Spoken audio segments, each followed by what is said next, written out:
할렐루야. 오늘은 거룩한 백성의 구별된 삶이라는 제목으로 은혜를 나누겠습니다. 우리 인사합니다. 사랑하고 축복합니다. 사랑하고 축복합니다. 아멘. 신명기는 가나안 땅의 입성을 눈앞에 두고 모세가 이스라엘 백성들에게 마지막으로 당부하는 세 편의 설교가 기록되어 있는 내용입니다. 특별히 12장부터 26장까지는 모세의 두 번째 설교에 해당되는 부분인데요. 이 부분에서는 십계명, 즉 도덕법에 대한 내용을 구체적으로 우리 실제 삶에서 어떻게 적용하는가 하는 문제를 다루고 있습니다. 그 중에 오늘 본문인 14장 말씀은 세 부분으로 구성되어 있는데요. 1절은 장례규례에 대한 말씀이고 2절부터 21절까지는 음식규례에 대한 말씀입니다.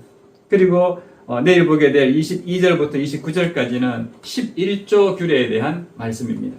오늘은 장례규례와 음식규례 이 두 가지에 대해서 살펴보면서 은혜를 나누도록 하겠습니다.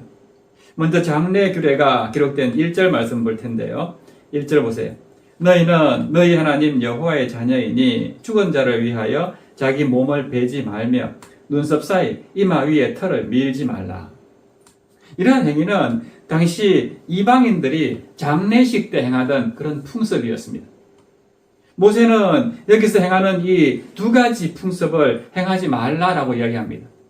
하나는 바로 자기 몸을 베지 말라 하는 것이고 또 하나는 눈썹 사이 이마 위에 털을 밀지 말라 하는 것입니다.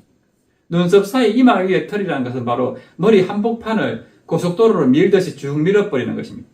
그래가지고 머리를 양쪽으로 분리시키는 그런 풍습이 이방인들의 장례 풍습 가운데 있었다는 것입니다. 시리아나 팔레스타인 지역의 장례를 연구하는 고고학자들의 연구에 따르면요, 이 이방 국가들의 장례식에는 공통적으로 존재하는 두 가지 요소가 있었다고 합니다. 한 가지는 장례식만을 위해서 입는 특별한 복장이 있다고 합니다. 검은색 옷을 입거나 흰색 옷을 입거나 아니면 옷의 안팎을 바꿔서 입거나 아니면 옷의 위아래를 바꿔서 입거나 하는 이런 관습이 있다고 합니다. 또 하나는 의도적으로 자기 몸에 상처를 내고 피를 흘리는 그런 관습이 있다고 합니다. 모세가 경계했던 1절 말씀은 바로 이 두 가지 관습과 일맥상통하는 그런 내용입니다. 그러면 왜 이방인들은 이런 장례 풍속을 행하는 것일까요? 이방인들은 사람의 육신이 죽게 되면은 그 영혼은 육신이 없는 채로 공중에 돌아다니면서 사람들에게 영향을 주는 존재가 된다라고 믿었습니다. 지금도 불신자들 가운데는 이런 사람들이 많은데요. 그런데 그들이 믿는 것은 이 죽은 영혼들이 선한 영향보다는 해로운 악한 영향을 주는 경우가 많기 때문에 이방인들의 마음속에서는 죽은 사람의 영혼을 두려워하는 그런 마음이 있었다고 합니다. 우리나라의 샤머니즘과 좀 비슷한 면이 있습니다. 그러므로 이방인들의 장례 풍습은 죽은 사람의 영혼을 겁을 주거나 혹은 달래거나 해서 해를 끼치지 못하게 하려는 그런 신앙을 표현하고 있는 것입니다. 모세는 하나님의 자녀들에게 이런 이방인 장례 풍습을 행하지 말라라고 강조합니다. 왜 그렇습니까? 사람에게 축복이나 저주는 이런 죽은 사람의 영혼으로부터 오는 게 아니라 하늘에 하나님이 주시는 것이기 때문에 그렇습니다. 물론 하나님의 자녀들도 가족이 사망한 경우에 슬퍼하고 애통해하는 것을 성경에 금하지 않습니다. 그러나 그 슬픔과 애통은 죽은 사람의 영혼을 달래려고 한다든가 죽은 사람의 영혼에 영향을 주려고 한다든가 그런 것이 아니고 죽은 사람과 살아있을 때 나누었던 교제가 잠시 단절된 것에 대한 그런 슬픔을 표현하는 것입니다. 그렇기 때문에 성경은 그런 것까지도 우리에게 금하라고 말씀하지 않습니다. 예수님께서도 나사로가 죽었을 때 눈물을 흘리지 않았습니까? 하나님의 자녀들의 이 영혼은 육신을 떠날지라도 천국에 들어가서 평안을 누리다가 이제 예수님이 다시 재림하시면은 그때 부활해서 영생할 것이기 때문에 우리가 슬퍼할 이유가 없는 것입니다. 잠깐 이별한 그 마음 때문에 슬퍼할 수는 있겠지만은 너무 애통해하고 너무 오랫동안 슬퍼하고 그럴 이유는 없는 것입니다. 그래서 사도 바울은 데살로니가 전서 4장 13절에서 이렇게 말씀합니다. 형제들아, 자는 자들에 관하여는 너희가 알지 못함을 우리가 원하지 아니하노니 이는 소망 없는 다른 이와 같이 슬퍼하지 않게 하려 함이라.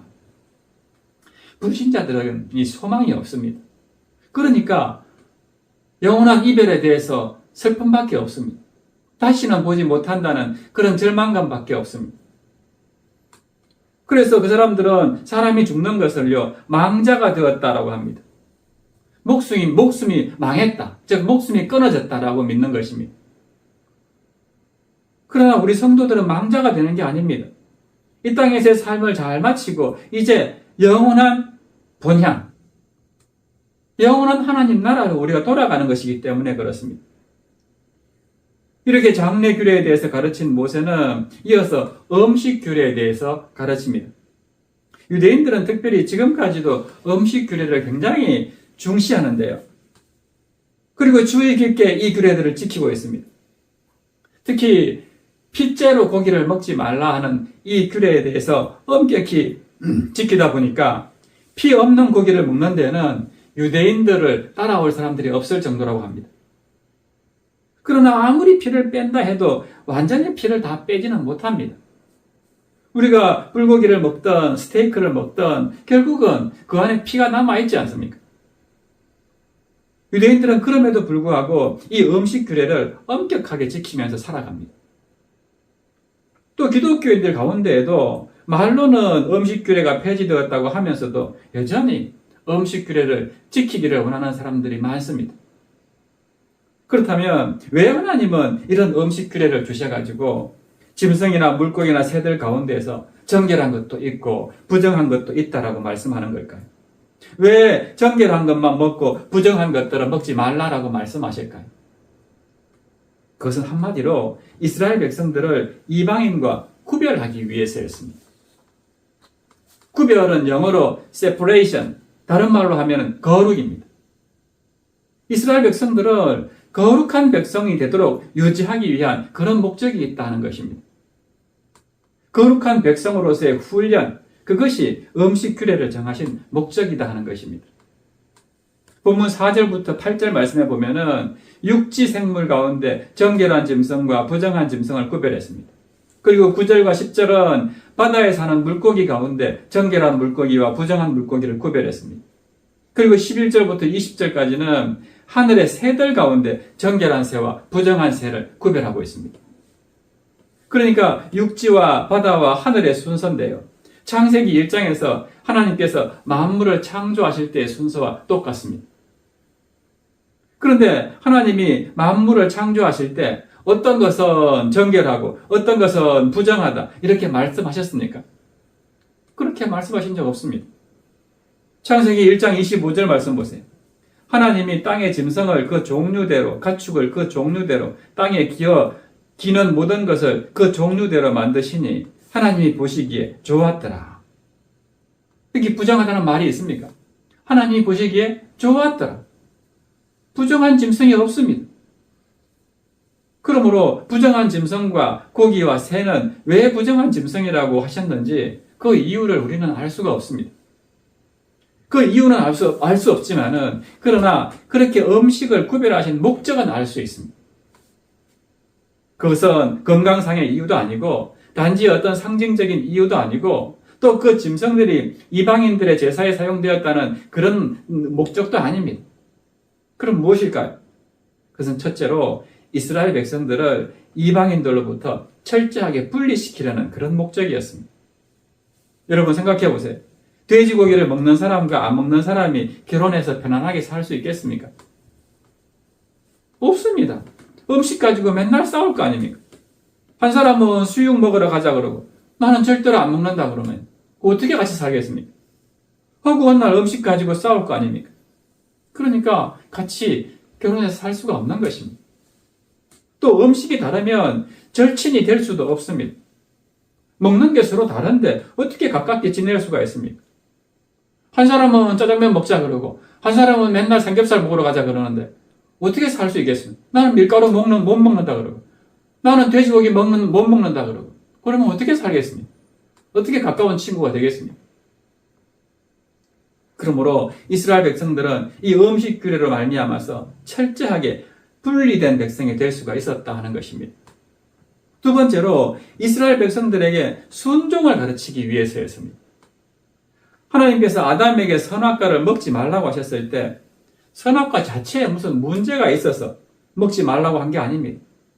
선악과 자체는 아무런 문제가 없습니다. 독이 든 것도 아닙니다. 아담에게 그 선악과를 먹지 말라고 하신 것은 순종을 가르치기 위한 목적이었습니다. 그것을 먹으면 너는 불순종하는 존재가 되고 너는 나를 거역하는 존재가 되고 너는 죄에 빠지는 그런 존재가 된다 하는 것이죠. 이렇게 하나님의 말씀에 순종하는 존재로 그런 목적을 가지고 선악과를 먹지 말라라고 말씀하시는 것입니다. 이렇게 분리와 순종을 통해서 이스라엘 백성들은 전 세계에서 유일한 거룩한 백성이 될 수가 있는 것입니다. 그러므로 이 거룩이라는 개념, 이것은 분리와 구별됨이라는 그런 뜻입니다. 그렇게 함으로써 분리된 백성, 특별한 백성, 거룩한 백성, 즉 하나님의 백성으로 살 수가 있는 것입니다.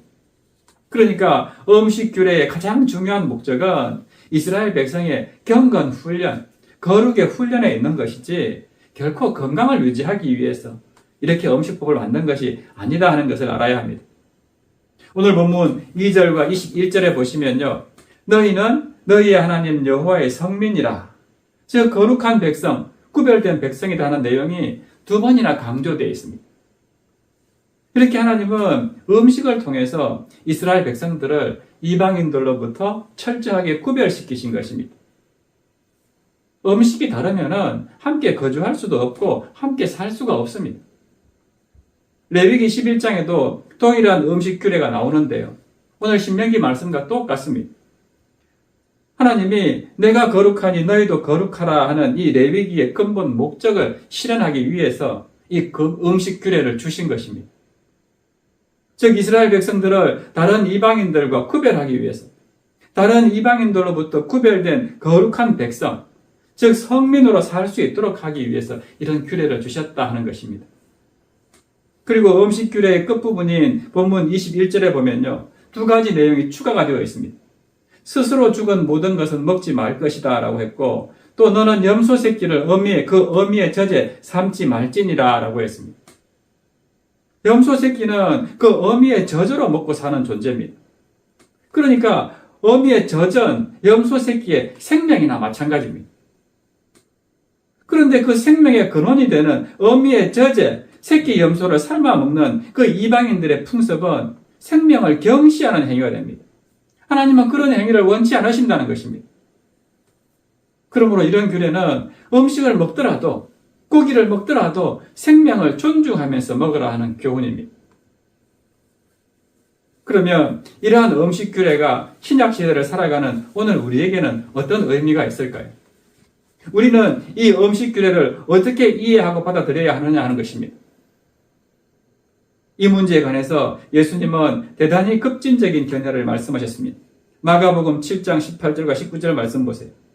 예수께서 이르시되 너희도 이렇게 깨달음이 없느냐? 무엇이든지 밖에서 들어가는 것이 능히 사람을 더럽게 하지 못함을 알지 못하느냐?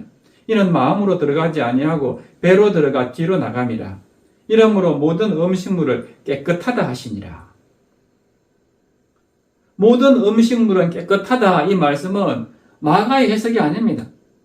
성경에 보면 빨간색으로 기록되어 있습니다. 예수님이 직접 하신 말씀이십니다. 마가가 그것을 인용한 것인데요. 예수님께서 모든 음식은 다 깨끗하다. 부정한 음식은 아무것도 없다. 라고 선포하신 것입니다.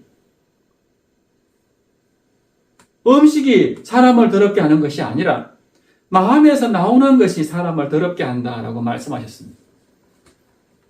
또 사도행전 10장 11절부터 16절 말씀도 보겠습니다. 이 말씀은 베드로에게 주신 하나님의 계시인데요. 하늘이 열리며 한 그릇이 내려오는 것을 보니 큰 보자기 같고 내 귀를 메어 땅에 들이웠더라. 그 안에는 땅에 있는 각종 네 발 가진 짐승과 기는 것과 공중에 나는 것들이 있더라.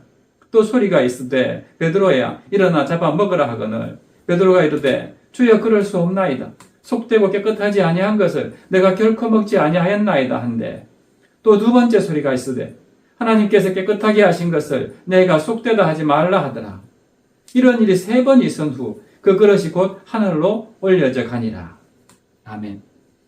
하나님께서 깨끗하게 하신 것을 네가 속되다 하지 말라라고 합니다. 베드로가 부정한 음식이라고 생각한 것을 하나님은 깨끗하게 하셨다라고 말씀하신 것입니다. 부정한 음식은 이방인을 상징하는 것인데요. 이제는 유대인과 이방인이 그런 음식으로 구별될 필요가 없어졌다는 것입니다. 유대인과 이방인의 장벽이 완전히 철폐되었다는 것입니다. 그러므로 너희들은 여전히 음식 규례 또는 할례, 절기를 잘 지키는 것, 이런 걸 가지고 하나님의 백성이냐 아니냐를 구분하는데 신약 시대는 그런 것이 아니다는 것입니다. 그걸로 거룩한 백성이 되는 게 아니라는 것입니다. 이제 하나님의 백성은 그런 여러 가지 규례를 통해서 구별된 백성이 되는 게 아니라 오직 예수 그리스도를 믿는 믿음으로 말미암아서 하나님의 백성이 되느냐 그렇지 못하느냐 이렇게 구분되는 것이지, 이제 이런 음식 규례로는 유대인과 이방인의 장벽은 다 철폐되었다라고 선포하시는 것입니다. 그래서 사도 바울은 에베소서 2장 14절과 15절에 보면 이렇게 말씀합니다. 그는 우리의 화평이신지라 둘로 하나를 만드사 원수된 것 곧 중간에 막힌 담을 자기 육체로 허시고 법조문으로 된 계명의 율법을 폐하셨으니, 예수님께서 그 계명으로 된 율법의 모든 조문을 다 폐하셨다는 것입니다. 음식법이라든지 절기라든지 할례라든지 이런 것들은 다 율법에 포함된 내용들인데 예수님께서 그 모든 것을 다 폐하셨다는 것입니다.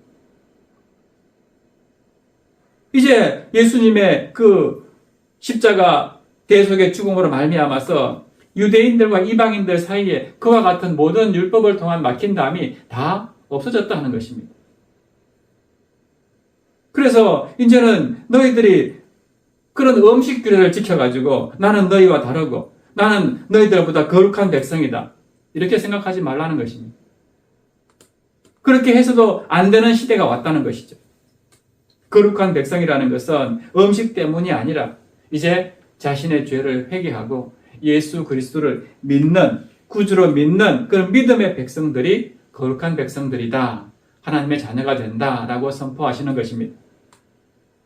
골로새서 2장 16절에도 보면 그러므로 먹고 마시는 것이나 절기나 초하루나 안식일을 이유로 누구든지 너희를 비판하지 못하게 하라라고 말씀합니다. 이제는 음식, 절기, 초하루 규례, 안식일 규례 이런 것들로 인해 가지고 사람을 구분하고 판단하지 말라는 것입니다. 그걸로 인해 가지고 하나님의 백성이 되는 게 아니다는 것입니다. 돼지고기 먹는다고 이방인 취급하고, 또 우리나라 사람들 같은 경우에는 이제 특별법이 만들어져 가지고 개고기 먹는 문화를 없애겠다고 하는데요. 그래도 세계 어디를 가면은 우리나라는 개고기 먹는다고 정말 개 취급을 당합니다. 그러나 그런 음식으로 사람 구별하지 말라는 것입니다. 음식 규례는 이제 신약 시대에 완전히 다 폐지된 것이다 라고 말씀합니다. 디모데전서 4장 4절과 5절 말씀해 보면 하나님께서 지으신 모든 것이 선함에 감사함으로 받으면 버릴 것이 없나니 하나님의 말씀과 기도로 거룩하여집니다 라고 말씀하였습니다. 하나님이 부정하다고 구약의 이스라엘 백성들에게 말씀하신 그 음식들은 이제 하나님의 말씀으로 다시 다 거룩해졌다 하는 것입니다. 더 이상 이 땅 가운데 부정한 음식이라는 것은 없다 하는 것입니다. 그러므로 신약시대 우리는 음식을 놓고 부정한 음식이냐 정결한 음식이냐 이런 것을 따지지 말고요, 그저 기도하고 감사함으로 먹을 수 있는 것은 다 먹으라 하는 말씀입니다. 말씀 정리합니다. 사랑하는 여러분, 신약에서 이미 폐지된 구약의 이런 규례의 말씀을 오늘 우리가 왜 배우고 공부해야 하는 걸까요? 하나님은 구약시대 이스라엘 백성들에게 이방인들과는 구별된 거룩한 백성이 되기를 원하셨습니다. 마찬가지로 신약시대를 살아가는 오늘 우리들도 세상의 불신자들과는 구별되는 거룩한 백성이 되었으니까 이제 거룩한 백성으로 살아가야 한다는 영적인 교훈을 지금도 주시는 것입니다. 그 근본적인 교훈은 폐지될 수도 없고 변할 수도 없습니다. 거룩한 백성이 되기 위해서 거룩하게 살라는 게 아닙니다. 이미 십자가 대속의 죽으심으로 말미암아서 우리는 거룩한 백성이 되었습니다.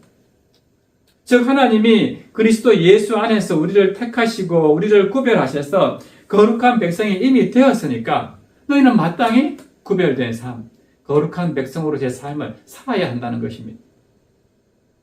성도들은 특별히 세 가지 면에서 불신자들과는 구별된 하나님의 백성이 되어야 합니다. 첫째는 진리 면에서 성도들은 구별되어야 합니다. 불신자들이 믿는 것을 우리는 따를 수 없습니다. 불신자들이 진화론을 믿는다 해서 우리가 그걸 믿을 수 있습니까? 그걸 따라서 되겠습니까? 성경에 어긋나는 가르침은 절대 따를 수 없는 것입니다. 불신자들이 동성혼을 강조하고 그게 대세라고 해서 우리가 동성애하고 동성혼을 허락하면 되겠습니까? 안 되는 것입니다. 진리 면에서 성도들은 성경 말씀을 믿는 것, 그 성경의 진리를 확고하게 믿는 것으로 인해서 구별되어야 합니다. 두 번째는 윤리 면에서도 성도들은 구별되어야 합니다. 불신자들의 세상 윤리를 따르지 말고 성경의 윤리를 따라야 하는 것입니다. 성경의 윤리가 바로 십계명에 그대로 나타나 있지 않습니까? 이 윤리를 우리는 따라야 됩니다. 불신자들은 하나님의 말씀을 전면적으로 거역합니다. 하나님이 말씀하신 윤리를 업신여깁니다. 그러나 우리 성도들은 윤리 면에서도 하나님의 말씀의 윤리를 따라서 불신자들과 구별되어야 합니다. 너는 나 외에 다른 신을 섬기지 말라. 하나님의 가장 큰 명령입니다. 불신자들은 업신여기지 않습니까? 하나님만 신이냐 그러지 않습니까? 세 번째로 교제 면에서도 성도들은 불신자들과 너무 가까운 교제를 하지 말아야 합니다. 본질상 절친의 친구가 될 수가 없습니다. 불신자들, 믿지 않는 사람들과 어떻게 깊은 신앙적인 대화를 나누겠습니까? 하나님을 모르는 사람들하고 여러분들 만나면 하나님에 대한 이야기, 십자가에 대한 이야기를 합니까? 하지 못하지 않습니까? 그 사람들이 거기에 대해서 상식이 있어야지, 뭔 지식이 있어야지 대화가 되지 않습니까?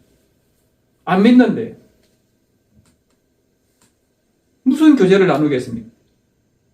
믿지 않는 사람들과는 절친의 그런 친구가 될 수가 없습니다. 서로 영이 다르기 때문입니다. 더구나 결혼을 해서 부부가 될 수는 없습니다. 속에 있는 영이 완전히 다른데 어떻게 같이 살 수가 있겠습니까? 주일만 되면 싸울 거 아닙니까? 또 교회 가냐고. 교회 가면 뭐 밥이 나오냐고, 뭐가 나오냐고 싸웁니다. 그래서 이렇게 진리 면에서 구별되고, 윤리 면에서도 구별되고, 교제 면에서도 구별되고, 이런 세 가지 면에서 이방인들과는 철저하게 구별된 백성으로 살아가야 하는 것입니다. 그것이 오늘 신명기 14장 이 음식 규례가 가르치는 목적이라는 것을 기억하시기 바랍니다. 무슨 음식을 먹고 안 먹고가 중요한 게 아닙니다. 이제는 신약시대에 살아가는 우리는 음식은 무엇이든지 다 먹을 수 있는 그런 세상이 되었습니다. 단지 우리는 진리 면에서, 윤리 면에서, 또 교제하는 모든 면에서 세상과 다른 그런 구별된 삶을 살아야 된다. 그것이 이 음식법을 통해서 우리가 깨달아야 된 중요한 교훈이라는 것을 기억하고 늘 이 세 가지 면에서 경건을 훈련하고 또 악한 세상 가운데에서 구별된 삶, 거룩한 삶 살아가는 그런 저와 여러분 되시기를 주님의 이름으로 축원합니다. 그래서 이 시간 정말 우리는 주님의 기쁨이 되는 삶을 살기를 원합니다 하는 마음으로 나 주님의 기쁨 되기를 원합니다. 함께 찬양하고 기도합니다.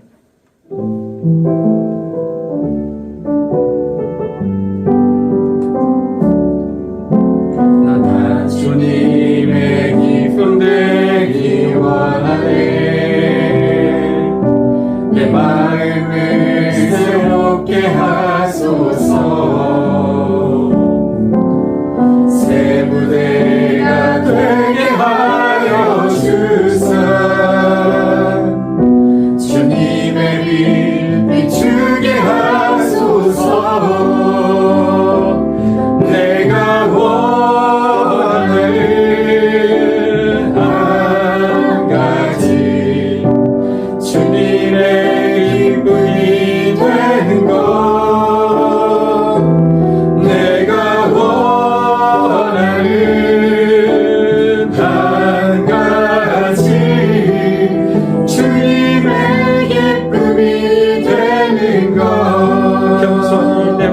드립니다. 겸손히 내 마음 드립니다. 나의 모든 것 받으소서. 나의 맘 깨끗게 씻어주사 주의 길로 행하게 하소서. 내가 원하는 한 가지, 내가 원하는 한 가지, 주님의 기쁨이 되는 것. 내가 원하는 한 가지, 주님의 기쁨이 되는 내가 원하는 한 가지, 내가 원하는 한 가지, 주님의 기쁨이 되는 것. 내가 원하는 한 가지, 주님의 기쁨이 되는 것. 우리 이 시간 주신 말씀 생각하면서 기도했으면 좋겠습니다. 정말 내가 원하는 것은 오직 주님의 기쁨이 되기를 원합니다. 이스라엘 백성들에게 이 장래 기회를 주시고 음식 기회를 주시면서 너희들은 세상과 다른 거룩하고 구별된 삶을 살기를 원하셨던 그 하나님 아버지의 마음을 우리가 깨닫고 순종하기를 원합니다. 진리 면에서도 구별되고 윤리 면에서도 구별되고 교제 면에서도 구별된 삶으로 오직 하나님 나라의 백성답게 구원받은 자의답게 그런 삶 살아내는 우리가 되게 하여 주시옵소서. 우리 함께 주님 이름 부르신 후에 기도하겠습니다. 주여, 살아계신 하나님 아버지, 은혜와 사랑에 참 감사를 드립니다. 이스라엘 백성들을 택하시고 부르셔서 당신의 자녀로 삼으신 하나님, 그들이 세상과 다른 이방인들과 다른 정말 구별된 삶, 거룩한 삶을 살아내기를 원하는 마음에서 하나님은 땅에 있는 짐승, 또 물에 있는 물고기, 하늘에 있는 새들까지도 정결한 짐승과 부정한 짐승으로 나누어서 너희들은 정결한 것만 먹으라고 이렇게 말씀하시는 것을 오늘 말씀을 통해서 우리가 보았습니다. 이제 신약 시대에는 그 모든 것들이 다 철폐되고 오직 예수 그리스도의 십자가 보혈로 이방인과 또 이 구별받은 구원받은 백성들의 차별이 다 없어졌지만은, 그래서 우리는 이 주신 말씀의 교훈을 분명히 깨달아서 이 악한 세상 문화를 본받지 않고 정말 하나님 나라의 백성답게 거룩한 백성으로 구별된 백성으로 살아가기를 원하신다는 이 하나님의 마음을 분명히 깨달아서 정말 말씀에 순종함으로 정말 진리 면에서도 또 윤리 면에서도 교제 면에서도 세상과 다른 구별된 삶으로 하나님의 영광을 드러내고 또 모든 사람들에게 하나님의 존재를 깨닫게 하시고 알게 하는 그런 사명을 우리가 온전히 잘 감당하게 하여 주시옵소서.